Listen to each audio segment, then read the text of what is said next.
Saudara-saudari semuanya, Shalom Alaikum. Kita akan membahas salib Katolik versus salib Protestan. Orang sering tidak sabar apa kesimpulannya, maka kita awali dari 5 kesimpulan di awal. Kita mulai dari yang pertama. Dalam hal relasi Katolik dan Protestan secara historis, tidak ada yang namanya salib Protestan. Yang ada hanyalah salib Katolik. Kita sekarang masuk pada kesimpulan yang kedua. Salib Katolik itu bervariasi bentuknya. Ada yang berkorpus, ada yang tanpa korpus. Korpus adalah patung Tuhan Yesus yang sedang bergantung pada salib. Kesimpulan nomor 3. Salib yang umumnya disebut salib Protestan sesungguhnya adalah salib Latin yang ditiadakan korpusnya.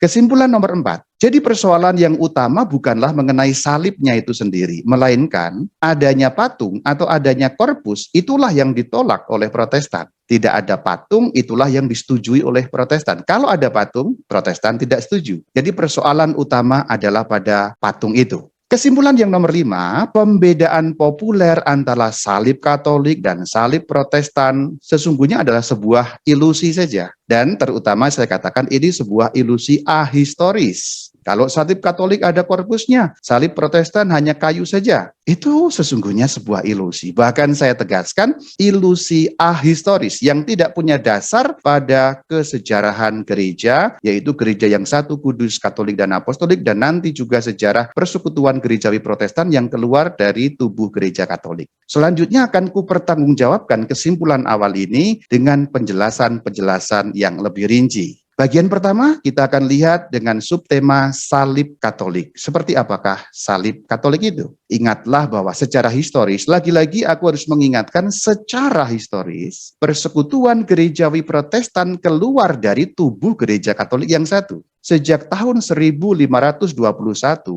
orang-orang yang kemudian keluar dari gereja Katolik itu membentuk persekutuan gerejawi yang pada tahun-tahun selanjutnya akan disebut kelompok Protestan atau kelompok Reformasi. Tapi ingat, dulu awalnya semuanya adalah orang Katolik. Protestan pertama adalah orang Katolik. Awalnya ya hanya satu kelompok saja, kelompok yang terpisah dari gereja Katolik. Tapi kemudian di antara kelompok Protestan itu terpecah-pecah dan terbagi-bagi karena persekutuan gerejawi Protestan kemudian membentuk sekte-sekte yang terpisah satu sama lain. Kalau digambar kurang lebih akan menjadi bagian seperti ini. Gereja Katolik tetap satu, kemudian persekutuan gerejawi Protestan atau Reformasi akhirnya terpecah-pecah dalam berbagai macam sekte, aliran, denominasi, whatever namanya apapun. Tapi intinya dalam pecahan-pecahan yang tidak lagi menyatu dalam satu kesatuan persekutuan. Kita kemudian menjadi tahu bahwa Protestan membawa sebagian ajaran dan tradisi gereja Katolik. Ada sebagian yang ditolak, ada sebagian yang dibawa. Nah itu konteksnya. Tapi bagaimanapun apa yang dianut oleh Protestan adalah ya Katolik punya juga.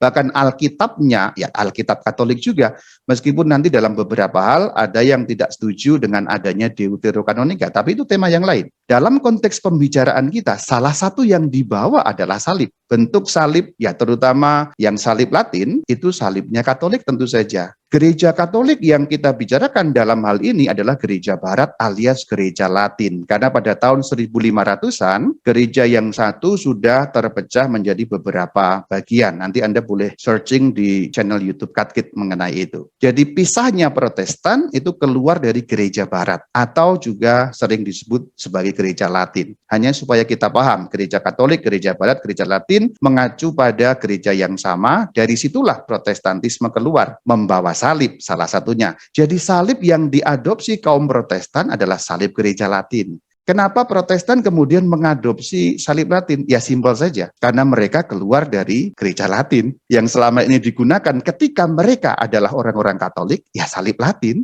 Salib Latin itu seperti apa ya Rama ya? Yuk kita lihat salib Latin seperti apa. Namun sebelum kita bahas mengenai salib Latin secara khusus, aku akan menunjukkan bermacam-macam ragam salib Katolik. Ada yang berkorpus, ada yang tanpa korpus, ada yang dengan patung Yesus menempel pada salib, ada yang sama sekali tanpa patung baginda junjungan kita Yesus Kristus. Itu ada korpusnya. Ini jelas sekali salib dengan korpus. Ada korpusnya. Salib yang biasa digunakan oleh orang Katolik, ya ada korpusnya begini, seperti dalam foto. Salib yang dalam rosario pun salib kecil ada korpusnya. Nah, dengan segala macam foto tadi itu, nah itu kan salib Katolik memang harusnya berkorpus ya, benar kan? Tuh lihat para paus menggunakan salib yang ada korpusnya, rosario ada korpusnya, yang dipasang di rumah-rumah orang Katolik ada korpusnya. Berarti salib Katolik memang harus ada korpusnya. Tapi nanti dulu, yuk kita lihat. Anda akan melihat foto-foto bahkan para paus menggunakan salib tanpa korpus. Lalu bagaimana Anda akan menjelaskan foto-foto berikut ini kalau mengatakan salib Katolik adalah salib yang ada korpusnya? Oh, tidak demikian Verguso.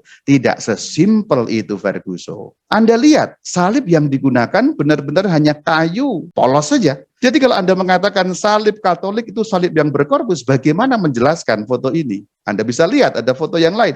Jadi jelas ini salib tanpa korpus, tidak berkorpus. Lalu apakah Anda akan menyebut itu bukan salib Katolik? Kalau Anda masih belum puas, saya bawa ke puncak Vatikan. Ini puncak gereja Basilika Santo Petrus di Vatikan. Kemudian lihat puncaknya. Kalau masih nggak terlalu lihat, saya bisa membesarkannya. Tanpa korpus sama sekali. Lalu bagaimana Anda menjelaskan ini? Apakah ini berarti semua bukan salib Katolik? Tidak sesimpel itu Verguso. Jadi aku mengingatkan saudara-saudari, salib Katolik ragam-ragamnya banyak. Ada yang berkorpus, ada yang tidak. Salib korpus atau tidak korpus itu bukan ukurannya.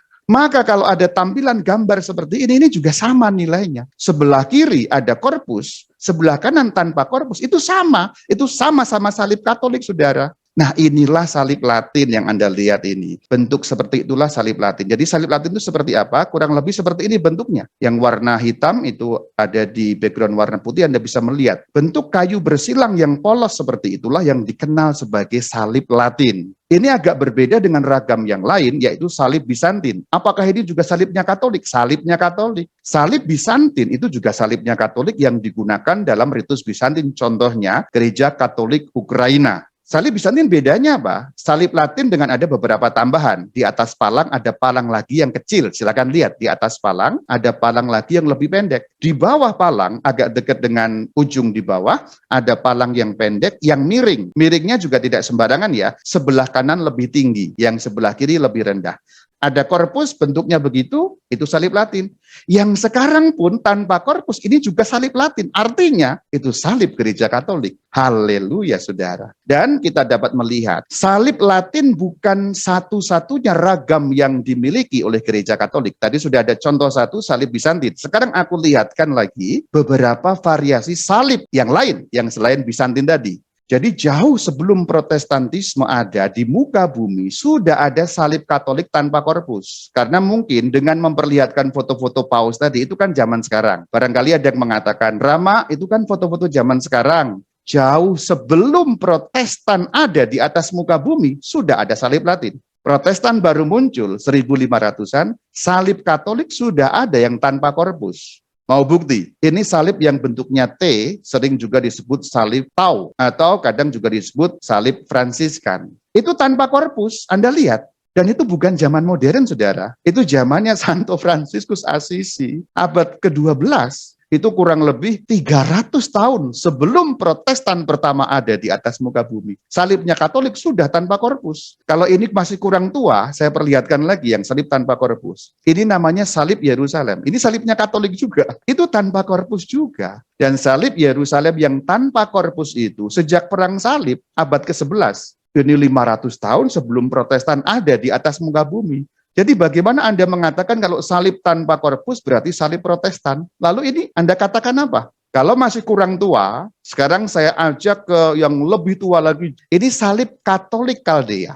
Ini clip artnya. Nah sekarang kenyataannya, ini foto dalam gereja Katolik Kaldea. Lihat foto di belakang itu, salib yang dipakai. Itu tanpa korpus, dan itu hari ini, gereja hari ini, itu bukan gereja pada zaman kuno. Tetapi memang akarnya dari zaman kuno. Contoh yang lain, itu dipasang di atas seperti itu juga tanpa adanya korpus. Rama, itu apakah Katolik? Ini Katolik, saudara. Dan Katolik Kaldea itu sudah ada sejak zaman Konsili Efesus, tahun 400-an. Jauh sebelum Protestan ada. Dan sudah tanpa korpus, saudara.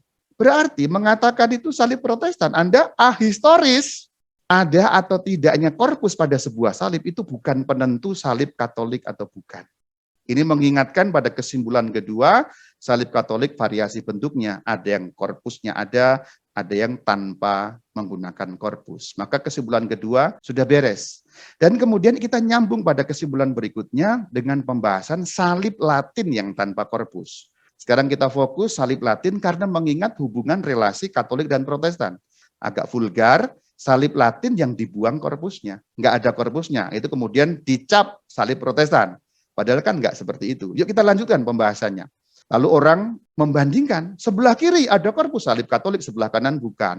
Nah, pemahaman populernya, ini pemahaman populer. Pemahaman populer kan bukan selalu benar. Kita sudah lihat sampai di sini pemahaman populer justru salah, nggak tepat, tidak persis menggambarkan kenyataannya.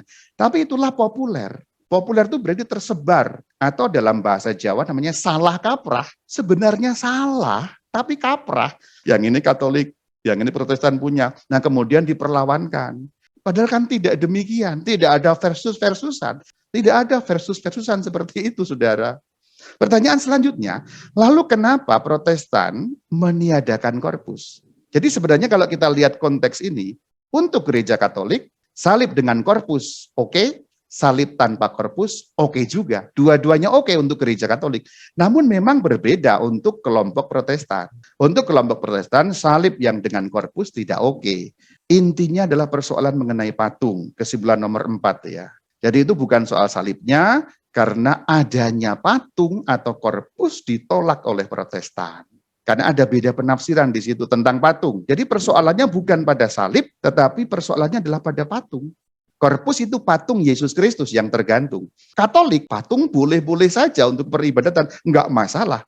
Protestan, patung dilarang. Bahkan ada yang keras sekali, kalau ada patung itu berhala katanya. Ada yang keras sekali. Ya mungkin Anda yang mendengarkan ada yang Protestan. Ya sorry, ada beberapa saudara Anda yang Protestan, kadang-kadang menyerang gereja Katolik. Itu patung berhala. Tapi intinya di sini, beda penafsiran tentang patung membuat salibnya menjadi berbeda. Kemudian karena kebiasaannya begitu, akhirnya ini diklaim salib Protestan atau dicap salib Protestan yang tanpa patung. Itu karena patung kan dilarang bagi kelompok Protestan. Sebenarnya kan sikap Protestan itu begini, simbol salib dipertahankan, tetapi patungnya nggak mau gitu loh. Namun terkait dengan patung, aku mau memberi catatan. Protestan awal itu mempertahankan patung, artinya Protestan awal yang dulunya adalah orang-orang Katolik juga, nggak menolak patung, bahkan sampai hari ini. Ada jenis Protestan tertentu yang nggak masalah dengan patung. Bukti yang faktual, saya tidak mengada-ada. Silakan lihat foto itu. Itu patung ada korpusnya. Ini bukan gereja Katolik sama sekali. Ini gereja Protestan, yaitu gereja Lutheran. Lihat kreditnya di bawah. Ini foto gereja yang baru dibangun di Astana, Kazakhstan. Dan ini bukan saya ambil sembarangan. Anda boleh cek fakta ini. Saya mengambil dari situs resmi, The Lutheran World Federation. Itu saya tampilkan rujukannya atau link tautan situsnya. Jadi ini gereja Lutheran. Lutheran dalam hal ini apa? Protestan. Protestan awal, itulah Lutheran yang mengikuti Romo Martin Luther pada waktu itu. Jadi sekali lagi jangan baper ya, saya hanya menyampaikan bukti atau fakta-fakta yang faktual dan saya tidak mau berpolemik dalam hal ini. Saya tidak berpolemik tapi saya menyampaikan saja fakta-fakta supaya justru dengan pembahasan seperti ini kita bisa saling mengerti posisi masing-masing. Bukan untuk menghujat, bukan untuk menyalahkan, tapi mengerti posisi masing-masing. Dalam relasi Protestan dan Katolik di Indonesia ini kan kadang kacau, orang saling blaming satu sama lain, itu nggak bagus juga gitu. Kalau mau gampang, Anda googling Lutheran Church Interior, lalu lihat salibnya berkorpus apa enggak. Ada variasi, ada yang ada korpusnya, ada yang tanpa korpus. Jadi kalau kita lihat seperti ini, catatannya adalah Protestan tidak sepakat satu sama lain dalam pandangan tentang patung. Protestan yang banyak denominasi itu tidak sepakat. Ada yang mengatakan patung itu berhala. Berarti Lutheran memasang patung berhala dong. Di dalam tubuh Protestan tidak ada kesepakatan satu sama lain dalam pandangan tentang patung. Boleh jadi Protestan tertentu menolak patung, mengharamkan, mengatakan berhala. Namun ingat, mbahnya Protestan, Romo Martin Luther yang kemudian diteruskan oleh denominasi Lutheran, itu tidak menolak patung sampai hari ini. Saya sudah perlihatkan fotonya. Jadi sampai hari ini ada Protestan yang fine-fine saja dengan patung, ada Protestan yang baik-baik saja dengan patung, tidak ada masalah, tidak menganggapnya salah, tidak menganggapnya berhala. Maka bagi mereka salib yang ada patungnya, ada korpus, tidak ada masalah. Jadi Anda harus ingat catatan ini, mbahnya Protestan tidak menolak patung. Saya hanya mau mengatakan, oke lah kalau Anda Protestan nggak setuju adanya patung, silahkan, saya menghargai, tapi nggak usah juga mengatakan yang pakai patung berhala dong gitu. Mbah Anda yang Protestan, itu pakai patung, persis seperti kami gereja Katolik. Jadi dalam hal menggunakan patung atau menggunakan korpus, gereja Lutheran dan gereja Katolik berpelukan, itu hal yang sama. Gereja Anda yang Protestan nggak pakai patung justru bertentangan dengan gereja Lutheran dalam hal penggunaan patung. Jadi Lutheran lebih dekat dengan Katolik dalam hal penggunaan patung. Artinya apa? Dalam Protestantisme sendiri tidak ada kesepakatan mengenai itu. Maka terkait nomor 4 kita harus revisi sedikit ya. Bunyinya tadi kan begini awalnya. Persoalan utama bukanlah mengenai salib, melainkan adanya patung atau korpus yang ditolak oleh Protestan. Ternyata Protestan tidak menolak, tetapi kalau pakai bahasa di Indonesia, oknum-oknum tertentu yang menolak. Maka kita revisi kalimatnya. Persoalan utama bukanlah mengenai salib, melainkan adanya patung atau korpus yang ditolak oleh sebagian Protestan. Tentu saya tidak mau berpolemik di sini ya. Ini saya hanya menyampaikan satu fakta supaya wawasan Anda luas. Orang kalau wawasannya luas nggak merasa benar sendiri. Saya juga tidak akan mengatakan ini Katolik paling benar. Silahkan. Kalau Anda nggak setuju ada patung, silahkan. Ada punya pendasaran, yang terima patung juga punya pendasaran. Kalau terlalu ngotot, silahkan protes kepada mbah Anda. Mbah Anda pakai patung sampai hari ini. Haleluya, saudara. Oke, kita lanjutkan. Kesimpulan yang kelima, ilusi ahistoris. Setelah penjelasan panjang lebar dari awal tadi, kita sampai pada kesimpulan terakhir, pembedaan populer, saya katakan populer, salah kaprah, bahwa ada salib Katolik, salib Protestan, itu sebuah ilusi, bahkan sebuah ilusi ahistoris, yang tidak punya dasar apapun, baik fakta sejarah tidak punya dasar, fakta yang faktual sekarang juga tidak punya dasar. Objektif itu sebuah ilusi. Pembedaan populer ini salib Katolik, ini salib Protestan. Nah, sampai di sini, mungkin Anda yang mendengarkan kemudian sekarang, oh, itulah tujuan saya. Pembahasan seperti ini membuka ruang-ruang wawasan yang baru, sehingga penghargaan, toleransi pada pandangan lain, itu kita mungkinkan.